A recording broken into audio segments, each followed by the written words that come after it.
श्री शिवाय नमस्तु भीम हर हर महादेव। स्वागत है आपका हमारे चैनल सनातन धर्म का संसार पर। दोस्तों, आप सभी लोग जानते हैं कि 23 मई 2024 को है वैशाखी पूर्णिमा। दोस्तों, ये वैशाख महीने में पड़ने वाली वो पूर्णिमा है जिसका बहुत ही बड़ा और विशेष महत्व होता है, और ये पूर्णिमा पूरे साल में सिर्फ एक दिन आती है। और दोस्तों, आप सभी लोग जानते हो कि इस वैशाख महीने का अगर सबसे बड़ा कोई उपाय है तो वो मिट्टी के कलश वाला उपाय है। ये मिट्टी के जल वाला उपाय है। तो दोस्तों, इस वैशाख महीने के आखिरी दिन मतलब जिस दिन पूर्णिमा की वैशाखी पूर्णिमा पड़ेगी, इस दिन आप लोगों को इस मिट्टी के जल वाले उपाय को जरूर करना है। बहुत सारे लोग होंगे ऐसे जिन लोगों ने इस उपाय को ना किया हो, मतलब पूरा महीना निकल गया वैशाख का, उन्होंने किसी भी दिन इस मिट्टी के जल वाले उपाय को ना किया हो। पर दोस्तों, आपके पास एक आखिरी मौका बचा हुआ है जो कि वैशाखी पूर्णिमा के दिन का है, जो कि 23 मई 2024 के दिन की है। तो भाई, इस दिन आप लोगों को इस वाले उपाय को, मतलब मिट्टी के कलश वाले उपाय को या मिट्टी के जल वाले उपाय को कर लेना है। भले ही आपने पूरे महीने भर इस उपाय को ना किया हो, पर अगर आपने इस वैशाख महीने के आखिरी दिन पूर्णिमा के दिन अगर इस वाले उपाय को कर लिया तो आपको इस उपाय को करने का वो फल मिलेगा जिसकी आपने कभी कल्पना भी नहीं करी होगी। इसीलिए आप लोग इस वाले उपाय को एक बार जरूर कर लेना, ताकि आप लोगों के हाथ से ये मौका ना जा सके और आपको इस उपाय को करने का फल मिल सके। दोस्तों, उपाय सुनने में बहुत आसान लगता है, पर उपाय को सुनते समय आप लोगों को कुछ कुछ बातों का ध्यान रखना है जो कि हम वीडियो में बताएंगे। मिट्टी का जल वाला उपाय बहुत आसान है, बस अगर आप इस उपाय को सही तरीके से करोगे तो निश्चित सी बात है उपाय का फल भी आपको सही मिलेगा, और बहुत जल्दी और बहुत बड़ा होकर मिलेगा। तो चलिए दोस्तों, अब जानते हैं हम लोग कि इस मिट्टी के जल वाले उपाय को हमें कैसे करना है, या मिट्टी के कलश वाले उपाय को हमें कैसे करना है, और किसको करना है, कहाँ पर करना है, और किस विधि से करना है। तो सबसे पहली चीज दोस्तों यहां पर यह निकल कर आती है कि इस मिट्टी के कलश वाले उपाय को किसको है। तो देखो, ये वाली बात आप सभी लोग जानते हो कि ज्यादातर जो उपाय होते हैं वो घर की बड़ी माताएं बहनें ही करती हैं। उसका कारण क्या है? उसका ये कारण है कि घर की जो बड़ी माताएं बहनें होती हैं वो घर की लक्ष्मी होती हैं, क्योंकि जब घर की लक्ष्मी कोई उपाय करती है तो उसका फल बहुत जल्दी और बहुत बड़ा होकर मिलता है। उसी तरीके से इस वैशाखी पूर्णिमा के दिन अगर इस मिट्टी के कलश वाले उपाय को अगर कोई करेगा तो वो घर की बड़ी माताओं बहनों में से कोई एक माता बहन करेगी। सभी सदस्य जनों को इस उपाय को करने की जरूरत नहीं। ये पहला आपका मतलब मन में होना चाहिए कि घर की बड़ी माताएं बहनों में से कोई भी एक माता बहन इस वाले उपाय को करें। अगर किसी कारणवश घर की माताएं बहनें उपाय ना कर पा रही हों या वो घर से बाहर गई हुई हों तो उस जगह फिर घर का कोई बड़ा व्यक्ति भी इस वाले उपाय को कर सकता है। फिर चाहे वो पुरुष ही क्यों ना हो, उसे कोई भी फर्क नहीं पड़ने वाला, ठीक है। पर आपकी मुख्य कोशिश माताओं बहनों की ही होनी चाहिए।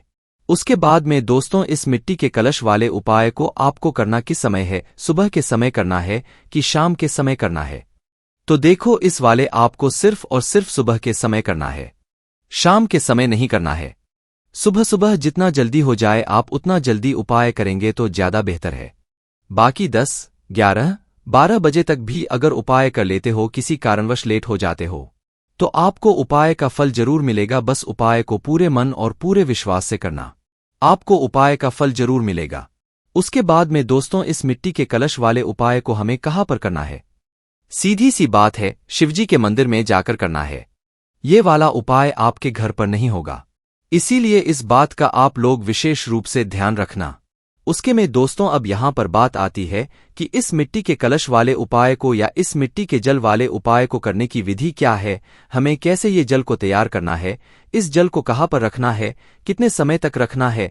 अभी तक लोगों के मन में बहुत सारे प्रश्न हैं इस उपाय को लेकर, और कहीं ना कहीं लोगों के मन में ये बात चलती रहती है कि अगर हमें उपाय से मतलब कोई गलती हो गई तो हमें उपाय का फल नहीं मिलेगा। और अब तो हमारे पास उपाय को करने का आखिरी मौका है, क्योंकि के महीने के बाद इस उपाय को करने का उतना फल मतलब मिलेगा तो मिलेगा, पर पंडित जी ने बोला है इसके महीने में इस वाले उपाय का आपको ज्यादा फल मिलेगा। तो अब दोस्तों, यहां पर बात आती है इस उपाय को करने की। इस उपाय को कैसे करना है, विधि क्या है इसकी? तो देखो, सबसे पहले जिसको हमें मिट्टी का कलश चाहिए, क्योंकि मिट्टी कलश वाला उपाय है। उसके बाद में मिट्टी का जल चाहिए, मिट्टी का जल वाला उपाय है। तो सीधी सी बात है दोस्तों, इस उपाय में आपको एक ऐसा पात्र चाहिए मिट्टी का हो, जो कि मिट्टी का हो, चाहे वो मिट्टी का मटका हो सकता है, चाहे वो मिट्टी का दिया हो सकता है, चाहे वो मिट्टी का कोई भी ऐसा पात्र हो सकता है जिसके अंदर आप लोग ये वाला उपाय कर सकते हो। तो कोई भी एक मिट्टी का पात्र लेना, उस मिट्टी के पात्र के अंदर आपको शुद्ध जल भरना है। अब दोस्तों यहाँ पर ये वाला उपाय रात के समय से शुरू होगा, मतलब आप जैसे कि जिस भी दिन ये वाला उपाय कर रहे हो, जैसे 23 मई को वैशाखी पूर्णिमा पड़ रही है तो उस दिन सुबह सुबह आप इस उपाय को करोगे तो एक दिन पहले मतलब 22 मई की रात्रि में आपको ये उपाय शुरू करना पड़ेगा, मतलब मिट्टी का जल भरकर रखना पड़ेगा, क्योंकि इस मिट्टी के जल को हमें पूरी रात भर कर रखना है।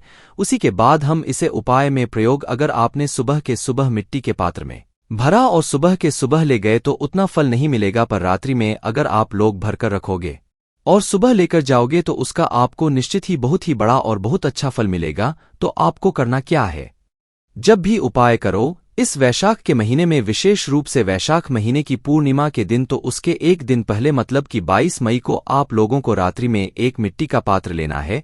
नहीं हो तो खरीद कर ला सकते हो, और अगर है तो पहले से भाई आप उसके अंदर शुद्ध जल भरो। शुद्ध जल भरना इस बात का रखना ठीक है, शाम के समय भी भर सकते हो और रात्रि के समय भी भर सकते हो।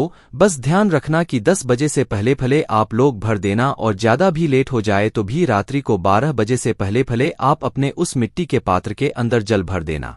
अब यहाँ पर यह सवाल भी आता है कितना जल भरना है, तो देखो प्रतिदिन आप 1 लोटा जल शिवजी के शिवलिंग के ऊपर चढ़ाने के लिए जाते होगे, तो उस लोटे के अंदर जितना आपका जल बन जाए उतना जल आप उस मिट्टी के पात्र के अंदर डाल लेना। ठीक है, ऐसा भी मत करना कि सिर्फ 1 कटोरी जल आपने भर लिया, आपका 1 लोटा है जिससे आप शिवजी जल चढ़ाते हो, वह लोटा के अंदर जितना जल भरा जाए उतना जल आप उस मिट्टी के पात्र के अंदर डाल लो या मिट्टी के कलश के अंदर डाल लो। ठीक है, जैसे ही आप लोग इस जल को मिट्टी के कलश के अंदर डाल देते हो आपका यहाँ पर आधा काम हो जाता है। ठीक है, अब इसको आपको छूना भी नहीं है, कुछ नहीं करना है। बहुत सारे लोग यहाँ पर एक गलती कर देते हैं कि वो इस कलश के अंदर हाथ डाल देते हैं या छू लेते हैं। तो भाई आप बाहर से तो छू सकते हो, जल को अंदर भी डाल सकते हो, पर उसके अंदर के पानी को छूना मत, उंगली डालकर मत छूना, और ना ही उसे खुला है ना। जैसे कि आपने इस मिट्टी के कलश को भरने के बाद इसको आपको रखना भी एक स्थान पर है जो कि आपके घर का रसोई घर होगा, जहां पर आपका पीने का पानी रखा जाता है, पितरी का स्थान होता है। वहां पर जाकर आपको इस मिट्टी के पात्र को रखना है, मिट्टी के कलश को रखना है, और इसके अंदर उंगली नहीं डालना है। इस पानी को जैसे ही आप लोग मिट्टी के पात्र के अंदर मतलब पानी डाल दें, उसके बाद इस पानी को छूना नहीं है, उंगली डाल के नहीं छूना है, और इस पात्र को ढककर रखना है, खुले में नहीं रखना है। खुले में रखोगे तो कुछ कीड़े मकोड़े आके उसके अंदर गिरेंगे, और ये जो शुद्ध और इस जल से हमें उपाय करना है, तो भाई इसीलिए आप लोगों को इस जल को ढककर रखना पड़ेगा। इस बात का ध्यान रखना, ये वो बातें हैं जो बातें आप लोग ध्यान ही नहीं देते हो। फिर आप लोग सोचते हो कि भाई हमारा उपाय काम नहीं करा, तो भाई इन बातों का ध्यान रखना, आप वो उपाय जरूर काम करेगा, और हम उपाय को ऐसे बताते हैं कि आपको उपाय का फल जरूर मिलता ही मिलता है। तो अब दोस्तों यहाँ पर हम जानते हैं, जैसे ही आपका वह मिट्टी का जल तैयार हो जाता है, आप मतलब उसे ढक कर रख देते हो, आप अपने बाकी काम कर लो, आप सो जाओ। उस जल को आप रात भर के लिए छोड़ दो, आपको उसको कुछ भी टच भी नहीं करना है ना। तो जैसे ही सुबह होती है वैसा ही पूर्णिमा शुरू होती है सुबह के समय। तो सुबह के समय अब आपको क्या करना है, सबसे पहले स्नान करना है, अपने घर की जो भी काम साफ सफाई है वो सारे करके स्नान करके शुद्ध होकर आपको इस जल के पास में आ जाना है, जो कि आपने रात्रि में अपने घर के रसोई घर में पीने के पानी वाले स्थान के पास में रखा हुआ होगा। अब दोस्तों यहाँ पर आपको क्या लेकर जाना है, एक खाली लोटा लेकर जाना है, जिस लोटे से आप शिवलिंग पर जल चढ़ाते हो। अगर तांबे का लोटा है तो और अच्छी बात है, वरना जिस लोटे से आप शिवलिंग पर जल चढ़ाते हो वह लोटा खाली लोटा भरकर नहीं लेकर जाना, क्योंकि भरेंगे तो हम इस मिट्टी के कलश के अंदर से ही। तो खाली लोटा लेकर अपने घर के रसोई घर में चले जाना, स्नान करके जाना, स्नान करके ही उस कलश पात्र को छूना है, इस बात का ध्यान रखना। ठीक है, तो खाली लोटा लेकर जैसे ही आते हो तो भाई ऊपर जो आपने चीज ढकी हुई होगी उसको हटाकर उस मिट्टी के पात्र के अंदर से या मिट्टी के कलश के अंदर से, जिस भी पात्र के अंदर चाहे वो दिया ही क्यों ना हो मिट्टी का, उसके ऊपर मतलब उसके अंदर से आप जल अपने लोटे के अंदर डाल लो। ठीक है, अब दोस्तों बहुत सारे लोग क्या सोचते हैं कि भाई हमने जो है मिट्टी के अंदर ये मिट्टी के कलश के अंदर जल भरा तो हम इसी ऐसे के ऐसे ही जो है इस जल को उठाकर लेकर जाएं और शिवजी के मंदिर पहुंच जाएं, पर वैसा नहीं करना है।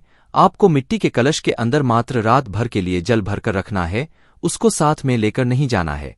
आपको मात्र उसके जल को साथ में लेकर जाना है, और उसको जल को कैसे साथ में लेकर जाओगे?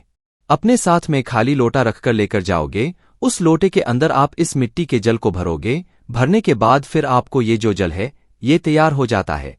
और उपाय सुबह के समय ही होगा। जितना जल्दी हो सकता है उतना जल्दी उपाय को करने की कोशिश। तो भाई, क्या अब सिर्फ हम एक लोटा जल लेकर चले जाएं? शिवजी के मंदिर में इस मिट्टी के जल को लेकर चले जाएं? नहीं, कुछ पूजन सामग्री भी जरूर लेकर जाना। देखो, एक लोटा जल तो हम लेकर जा ही रहे हैं, उसमें कोई दिक्कत वाली बात नहीं है। पर अगर हो सके तो बेलपत्र या अबीर, गुलाल, फूल, कुछ भी, जो भी आपकी पूजन सामग्री है वो लेकर जा सकते हो। अगर दिए जलाना चाहते हो तो वो भी लेकर जा सकते हो, वो आपकी मर्जी है। पूजन सामग्री कुछ थोड़ी बहुत सामग्री जरूर लेकर जाना। और क्या करना? सीधा शिवजी के मंदिर पहुंच जाना। शिवजी के मंदिर जैसे ही पहुंचते हो तो जाते से जल मत चढ़ाना, पहले से जाना, भगवान के दर्शन करना। और जब भी भगवान की चौखट से आप लोग गुजरा करो ना, तो अपने सीधे हाथ की थैली को अपने माथे से टच जरूर कर लिया करो, मतलब कि पैर जरूर पड़ लिया करो। एक बार आपने भगवान शिव जी के मंदिर की चौखट पर पहुंचे, वहां पर अपने सीधे हाथ की थैली रखी और उससे जमीन पर लगाकर फिर अपने माथे पर लगा लिया करो। उसके बाद ही अंदर प्रवेश किया करो। फिर अंदर प्रवेश करके जाते से जल मत चढ़ाया करो। पहले भगवान से जो है मतलब उनको 2-1 मिनट आधा मिनट थोड़ा निहारा करो, देखा करो। और फिर उसके बाद शिवलिंग के पास में आप लोग जाया करो। उपाय में पहले आपको जाकर उपाय ही करना है और कुछ भी नहीं करना है।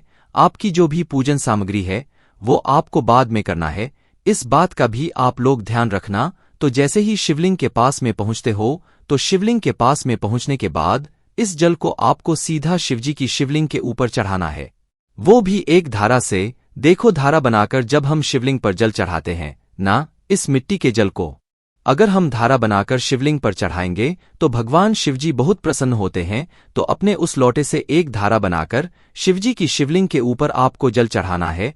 वह धारा जब तक नहीं रोकना तक कि आपका जो पूरा जल है लोटे के अंदर से वो खत्म ना हो जाए। तो भाई, एक धड़ से धीरे धीरे करके पूरा जल आप लोग चढ़ा दो। जैसे ही आप लोगों का जल चढ़ जाता है तो भाई, उस जल को चढ़ने के बाद आप अपना वह जो लोटा है वह जलाधारी के नीचे रख दो। मतलब हमें थोड़ा सा जल वापस लेकर भी जाना है, ऐसे खाली लोटा लेकर नहीं जाना है। और इस मिट्टी के जल वाले उपाय को भी वैसा कि पूर्णिमा के दिन तो भाई खाली लेकर जाना ही नहीं है, क्योंकि इसमें आपको भगवान शिव जी का आशीर्वाद अपने साथ में लेकर जाना है। तो भाई, आप उस खाली लोटे को जलाधारी के नीचे रख देना। चाहे एक बूंद ही आपको जल मिल गया, बहुत बड़ी बात है, उसमें कोई भी दिक्कत वाली बात नहीं है। तो आप उसको नीचे रख देना और भगवान शिव जी के शिवलिंग के पास में बैठकर हाथ जोड़कर अपनी वह मनोकामना बोलना, वह विनती बोलना, वह दुख और परेशानी बोलना जिसके लिए आप लोग अपना यह वाला उपाय कर रहे हो। अगर आप लोग मनोकामना नहीं भी बोलते हो ना, तो भी कोई दिक्कत वाली बात नहीं है और अच्छी बात है, क्योंकि आप मनोकामना बोलते हो तो सिर्फ आपको उतना मिलता है। पर जब आप कुछ नहीं बोलते हो, मात्र उपाय करके भगवान का 2 मिनट जाप करके, श्रीम का जाप करके अपने घर पर वापस आते हो, तो भगवान आपको कुछ देते हैं जिसकी आपने कभी कल्पना भी नहीं करी हुई होती है। बाकी अगर आपको अपनी मनोकामना बोलना है, दुख और परेशानी बोलना है, तो आप हाथ जोड़कर बोलकर और 2 मिनट भगवान शिव जी का नाम जाप करके, श्री जाप करके वहां से उठकर मतलब अपने घर पर जा सकते हो और आपका उपाय यहां पर पूरा हो जाता है। बस जो जल आप जलधारी से झील कर लाए हुए हो, इस जल का आप चाहो तो अपने घर के सभी सदस्यों में उसका थोड़ा थोड़ा आचमन भी करा सकते हो। और इस जल को पहले जाकर अपने घर के मुख्य द्वार पर दोनों तरफ जरूर छिड़क देना, आपको विशेष फल की प्राप्ति होगी, आपके घर में सुख शांति बनी रहेगी। ये मिट्टी के जल वाला करने का आपके पास आखिरी मौका है, जो कि वैशाखी पूर्णिमा का है। बस दोस्तों, आपका यहाँ पर ये वाला उपाय पूरा हो जाता है। बाकी दोस्तों, इस उपाय को करने में अगर आपको कोई भी दिक्कत समस्या आती है तो कमेंट करके पूछ सकते हैं। श्री शिवाय नमस्तु भीम, हर हर महादेव।